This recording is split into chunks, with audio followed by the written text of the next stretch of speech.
What's up, guys? It has been with 2020 election predictions, and today I'm going to talk about the electoral impact of Ruth Bader Ginsburg's passing. And I hate to kind of speak in such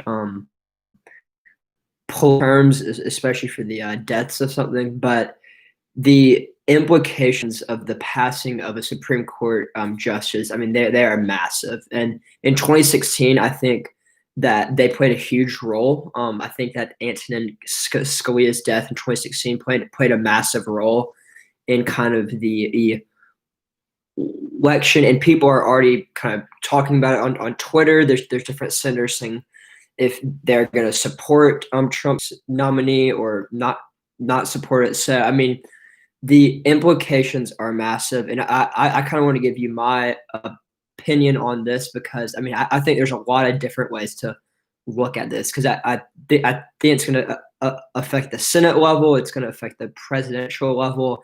I mean, this is like might be the biggest October surprise. I mean, even with COVID and kind of all this racial justice stuff. I mean, I think right now for the next few weeks, the news coverage is just going to be dominated on what the Republicans do in response to this. So I think there's definitely going to be kind of a few different outcomes that could happen. What it looks like right now is that President Trump is going to try to appoint someone, and then I think what Mitch McConnell wants to do is hold a vote before we know the elections after November 3rd. So in 2016, I think that it actually definitely helped President Trump, and it ended up being a good call for Mitch McConnell to kind of block Obama's pick there. Because I mean, some Republicans didn't like Trump, but I think that because like one Supreme Court and it ended up being two and maybe three now, those openings were on the line. I think it definitely kind of helped like Trump get more of the evangelical vote, and maybe people in the primaries who didn't love Trump, that they realized that they still had to vote for him if they kind of wanted their conservative priorities to get in place. However, 2020 is different. I think the conventional wisdom has been that the Supreme Court is a winning issue for the GOP, not necessarily the Democrats. But I think that's changed, and we've seen in polls that Democrats are prioritizing the Supreme Court more and more, which I think it makes sense because Supreme Court justices will last for like 40 years. Well, I mean, presidents will only last kind of 4 to 8 years. Right now, I think it could go two ways. I think that if Trump gets his justice appointed, the Senate votes in favor of it, I think that the Democrats are going to be massively energized, and some Republicans might choose to sit out if they see that on the Supreme Court there is a 6-3 majority there. However, if the seat is held open, I think it's definitely going to energize both sides. And I think right now there could be more energy kind of on the Democrat side because they kind of revere Ruth Bader Ginsburg as kind of this icon. And they just don't want President Trump to replace her. And I mean, she did say, to her credit, on her deathbed that she wanted the next president to replace her. And I think Biden would definitely try to appoint some kind of very similar to her, kind of in terms of her ideology and judicial philosophy. And I mean, Trump would definitely want to appoint a strict constructionist and a conservative justice, which would obviously not be very different from a figure like Ruth Bader Ginsburg. So I think right now, I mean, the ball is in the Republicans' court. I mean, in 2016, when they had the majority, Mitch McConnell chose to kind of wait, and that ended up being a very good bet paying off. And then, I mean, once Harry Reid said, I think when he was the Democrat majority leader in kind of the late 2000s, um, he was saying, or he went nuclear on some of the lower court judges and said that instead of 60 votes, you need 50 votes. So that's what happened with Neil Gorsuch and Brett Kavanaugh, more famously. I don't really know the law completely. I don't know if the Democrats can even block something like maybe just like not even show up to the hearings for whoever Trump decides to appoint. But I think they're going to try everything. I mean, I've seen on Twitter. I mean, they're really forceful. They're like, this is war. Even some calling for violence. I mean, not most of the mainstream ones, but I mean, I think this is an issue that's definitely going to get the Democrats riled up. In the past, I think this has been definitely more of an issue that have gotten people on the right fired up, and like it definitely did help in 2016 when it was kind of a 4-4 split, and like President Trump was like to his fellow conservatives, people he like didn't like his tone, didn't maybe like his kind of like personal um like being abrasive. They chose to vote for him, and it did end up paying off. I mean, this is, I think, one thing with all the craziness of the Trump presidency. I think one of his legacies will be that he appointed a lot of justices. I mean, even more than President Obama did in 8 years. I mean, he appointed 2 Supreme Court justices. I really think he's going to try to get this third one. I think in the long run, it will help the GOP if they get this Supreme Court justice in now, just because that justice will probably serve between 30 and 40 years. However, if that does happen, I do think they're going to get punished at the ballot box. However, I mean, there's new elections every 2 years for the House and 6 years for the Senate. And what we saw in 2018 with the kind of a Supreme Court battle, I mean, Kavanaugh was appointed before the 2018 midterms. We actually saw that the red states got redder. So in states like Indiana, Missouri, I'm trying to think of some other ones, North Dakota. I mean, states that were red but had Democratic senators who voted against Brett Kavanaugh, they got punished at the ballot box. However, 2020 is different from 2018, so we have different Senate races up. We have some close ones in North Carolina, Arizona, Maine.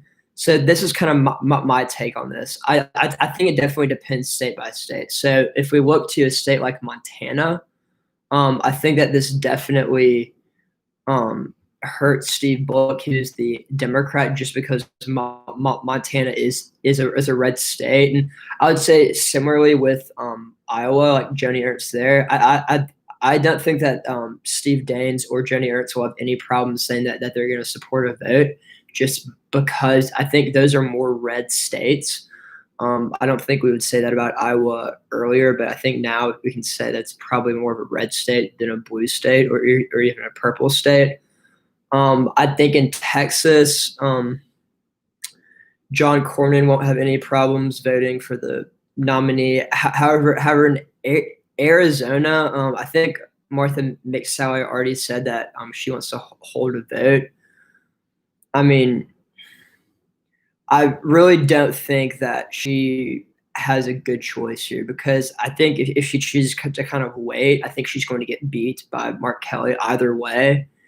And I think that she might lose for some support from Republicans if she chooses to wait. Because, I mean, I just saw an instant poll that came out, and it's pretty split on whether people want to have a Supreme Court justice voted on. So if that, I think it's like a 50-42 split, which is like right what it is in the presidential race. So I know that some senators have said that they wouldn't do this. Like Lindsey Graham said back later that if there were a Supreme Court vacancy in 2020, that he wouldn't fill it because it is an election year. but you see now that he's definitely going to flip flop just because it's definitely in his interest right here. So you definitely can't trust politicians for too long. All right, so I've been on here for about 10 minutes. We have about 7 people, which is less than normal. But if y'all have any kind of questions in the chat, I would love to answer them. I love kind of getting involved with people in the chat right here. So, Sebastian, I see that you're on. If you're still on, if you could kind of just give a thumbs up. You're kind of one of my biggest fans. But what else do y'all want to know about the Ruth Bader Ginsburg, her passing, like how that will affect it? I think long term, it's definitely going to help Republicans if they ended up getting it in. However, like right now, I think if they were to wait, I think Biden's going to win, and I think the Senate's going to be very closely contested, probably a 50-50 tie.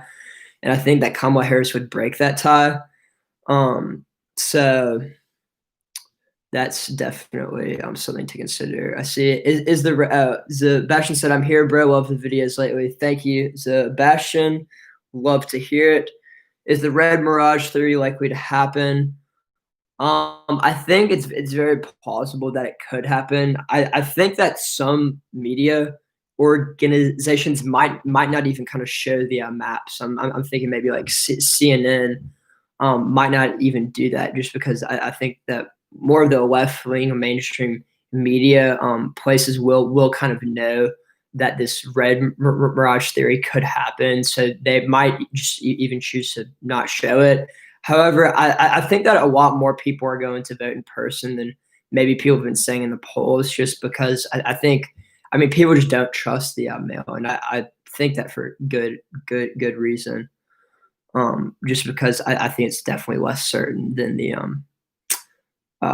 voting in person. Like people kind of know that if they vote in person, their vote's going to get counted. But I mean, I think the passing of Ruth Bader Ginsburg is just going to make a crazy election even crazier. And I mean, I think we could have more to come, but I mean, it's really just going to be crazy stuff. So yes, we have seen kind of from a lot of the grassroots, there has been a lot of donations to Act Blue and Democratic places around. This isn't surprising. I think Trump, or after Antonin Scalia, we had died. There's similar stuff, but definitely not to the extent. Because I think Ruth Bader Ginsburg was just such an icon. I mean, she was. I mean, even kind of on social media, there's that documentary that happened out there. Is voter turnout going to be a lot? I mean, I've said this in the past. I think that voter turnout is going to be like the highest it's been in recent history. And in 2018, voter turnout was very high considering it was a midterm race. I think in 2020, voter turnout is going to be massive. And I think on the national level, this is probably going to help Biden. But if we look at each individual swing state, if voter turnout is like higher in Wisconsin, Michigan, or Pennsylvania, there's kind of more of like Trump's base voters, kind of the white working class. A lot of them don't have a college degree. So, I mean, having increased voter turnout in those states actually could help Trump. Sebastian, do you have any channel announcement or any plans coming up in the future? I mean, I don't right now. I'm planning on making a Twitter account, so be on the lookout for that. I'll probably release that within the next week. But like this is really y'all's channel, so I want any suggestions that y'all have, and I want to make them evident. So right now I'm about at 15 minutes. If y'all have any other questions, I'd love to hear them. I'd love to hear some ideas for my channel in the future, because I mean I'm really new to YouTube. I try to make videos, but sometimes I struggle with like making the thumbnails, because I mean I can see kind of the data, the analytics on some of my videos, and I try to come up with content that I think y'all will like. But I would love to kind of know what y'all like the best, and different stuff. So if I'll probably stay on here for about 5 minutes. You can make a little intro for every video, 3 to 5 seconds. I think it's definitely something that I might try to do in the future. Let's see here. And so with 5 minutes left, if one of y'all wants to kind of do an ending question of super chat, perhaps, that would be great. And I kind of focus on that for a while. It's always kind of exciting to kind of see that big colored box there for a second.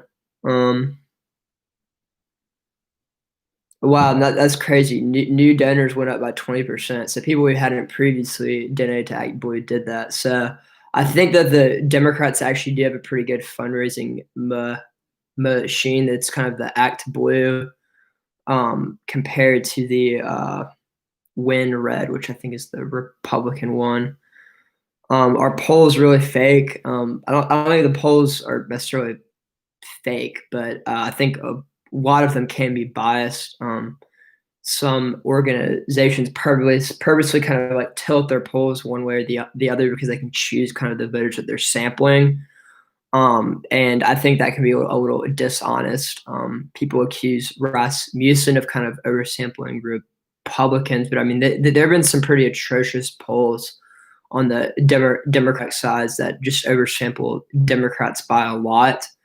And I definitely think that this kind of skews stuff because what you'll see is like you'll just see one poll and it'll be like the headline of a newspaper article or kind of what they all talk about on a cable news show. And really, if they look at the nitty gritty, they can be like, look, this poll is garbage. We shouldn't even really look at it at all.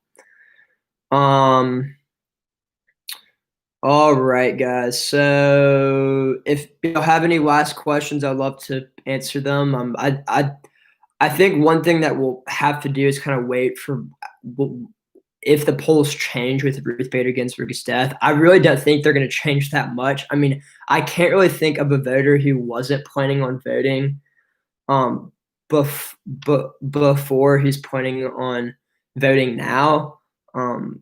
I just I can't think of what type of voter that might be. Maybe, I mean, I just really don't know. So I don't think the polls were going to change, but I'm very much going to be intently looking at the polls to see if we see anything. So Parth says, sir, 4 states have a massive line in early voting. Does that indicate anything? So I think that voting could be an issue if you don't have the staff for it, and especially with kind of the coronavirus restrictions here. You might have you can only have a certain amount of people in the voting place, so this could be a massive problem. And that's why there is vote by mail, but I think it's going to be contested a lot and go in the court. So I think what this shows is that as a country, we really should invest in having safe and secure elections, which means that we have funding and staffing for this. But I think this is just going to could be kind of a massive fluster. So Par, thank you so much for the $3.99 super chat. I think your question is very, very good because I think these lines could be a big issue there. So if y'all kind of have any last questions that you want answered, any kind of last super chat questions, you can do. You can click on the little $ underneath and kind of ask a question that's also with the super chat, and you can get a little blue box. So Parth, great question, and I hope that I satisfactorily answered your question. And I'll try to do a live stream pretty soon too. One question that I would have for y'all to answer in the chat is what time are the live streams the best? Because I definitely kind of want to do that around where I can kind of get the most viewers and kind of I can talk to y'all. Okay, so just to kind of lastly end, I'll kind of wait on a super chat to come in to kind of answer that last question. But I think that Ruth Bader Ginsburg does have a massive impact. Right now, I really don't know if it's going to help Trump or Biden. I think it could go either way. I think we should look at the polls. I think that the impact more is long term. So if the Republicans do get a person in, I think it's going to in the long run probably be good for them because the um, justices last. However, I think they would get hammered at the ballot box in 2020, just because I think there's going to be just so much pent up energy, and the Democrats are going to want to vote. Well, I don't really think that some Republicans have as big of an incentive to vote if kind of the Supreme Court is 6-3.